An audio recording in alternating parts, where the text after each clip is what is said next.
It's past midnight, long past. I don't remember it passing, and now the dregs of the night have been siphoned into this room, flushed through the kitchen and the garden and the staircase, and this final few of us are left, the same few who have always let ourselves get swept up with the cigarette butts and beer cans to land here at 3 a.m, talking like we're on some higher plane of understanding, like this conversation about the general election will be the one to end all others that have come before. And 5 years ago, we were here, in another part of the country, in a bedsit, where the bed and the floor were the only places to sit, and more of us smoked back then and did a better job of handling our drink, and we were arguing like our lives depended on it over our collective love and mistrust of Nick Clegg. They were convinced he was their saviour, the voice of the young, the broke, the actually left wing. He made promises and pledges and was the best mate of the NUS, and their hopes were pinned on him. And they posted on Facebook about their pride at a tick in a box and the voice they felt they had, and all the women who had come before and fought for them to have this right, and if you didn't make the effort to vote, then they didn't want to know you.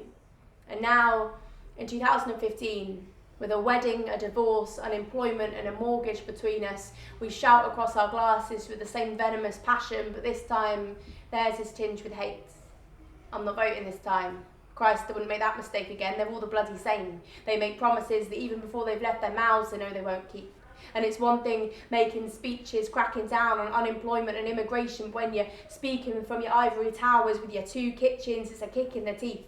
None of them have any idea how hard it actually is when 4 years on from graduating, still week on week, we're having to choose between heating and eating, and all these MPs are sleeping with the right-wing press, branding us lazy and fueling this culture of blame. None of these politicians deserve my vote because, like Russell Brand says, they're all just the same. Me, I feel their frustration. I don't think I'm better than them or have any sort of insider information, but I disagree. I think there's been some mistrust and misunderstanding, some terrible PR and a lot of Murdoch empire mudslinging, but actually I think there's a gulf of difference between the Tories and the Labour Party.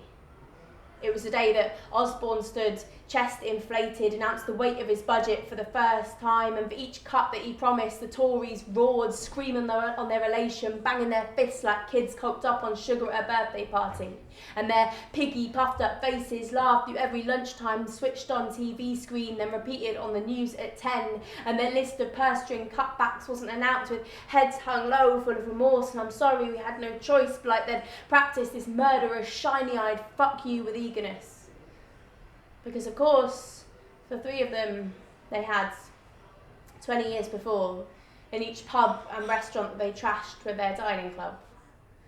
And I can't help feeling that if you can smash up the livelihoods of everyday people with your drinking society, then pay off 27 grand's worth of debt on the spot because you believe that being wealthy rights every wrong, then what the hell are you doing running a country? And whilst it's easy to say, oh well, I'm sorry, I was young, I didn't know what I was doing. I mean, what person in the public eye doesn't have an embarrassing story come to light about them from time to time? That's fine. But I'm not asking Miley Cyrus for her views on fixing the fiscal deficit, or how do we stop demonising people on benefits, or how about the lack of women in your cabinet, because women seem to be an issue for you, Cameron. It seems that telling them to calm down is one of the few things that you and Russell Brand have in common. And I wonder whether this harks back to your former Etonians at informal gatherings, forcing them down onto all fours so they could blow their hunting horns before whipping them. And I wonder how many conversations with Theresa May, Justine Greening and Nicky Morgan these soirees come up in.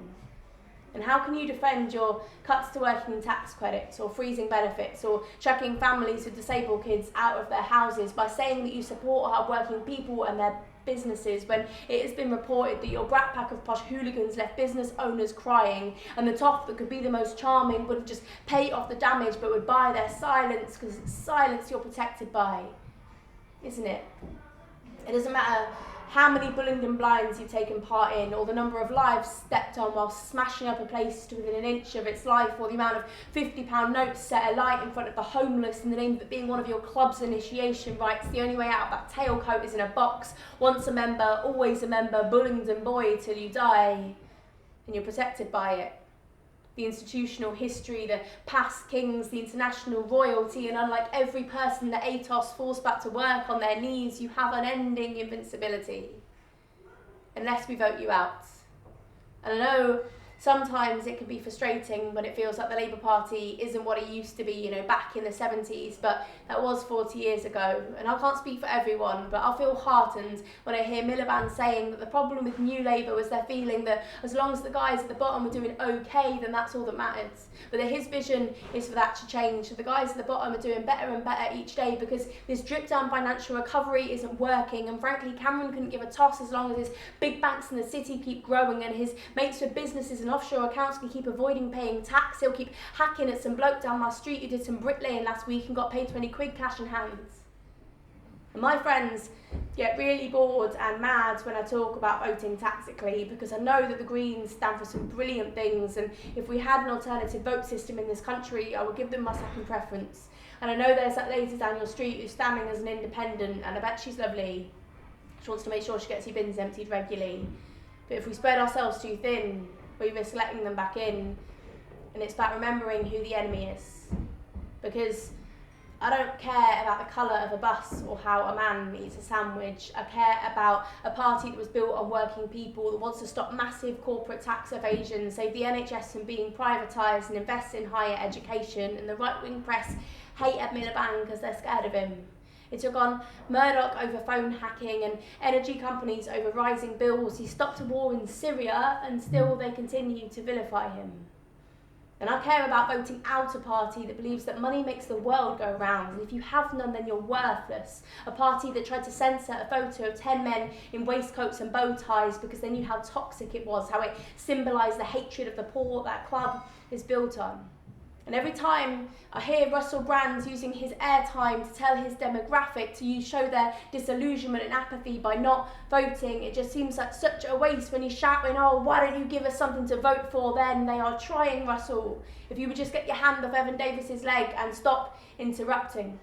Because he's this touchy-feely man of the people who doesn't need a bloody graph, and he's having such a laugh. And for every person who tells me they're not voting because it never changes anything, I want to personally take out my anger on him. I want to say, look, every time you turn over the channel because Cameron's on screen, or walk past a headline because it's screaming something about the Labour Party, or say to your mate in the pub, yeah, I'm not really interested in politics, try to remember Cameron, Osborne and Boris's piggy little faces laughing at you, or their fists banging on the benches for each cut to cut harder. Remember the smiles of their club members at the owner of some central London Indian restaurant as they smashed up his business. Remember the selling off of the NHS and the crisis in every A&E department, the hatred of the working classes and the nationwide spread of youth unemployment. Remember the demonising of the public sector and the finger of blame pointed at every policeman, firefighter, teacher, nurse and doctor. Remember workfare, the bedroom tax, wage freezes and benefit caps, the closure of all those sure start centres, fox hunting, childcare costs and food banks, tuition fees, heating bills, badger culling and every 0 hours contract. And every time we don't vote, we may as well double the voice to every upper middle class white man who made his choice to protect his Cayman Islands bank account and his acres of land because the country is crawling with them more than we think. And if we sit back and do nothing come polling day, they will be the ones who will go out and vote, and they will open the door for the Tories and they will let them back in. And we will have 5 more years of this.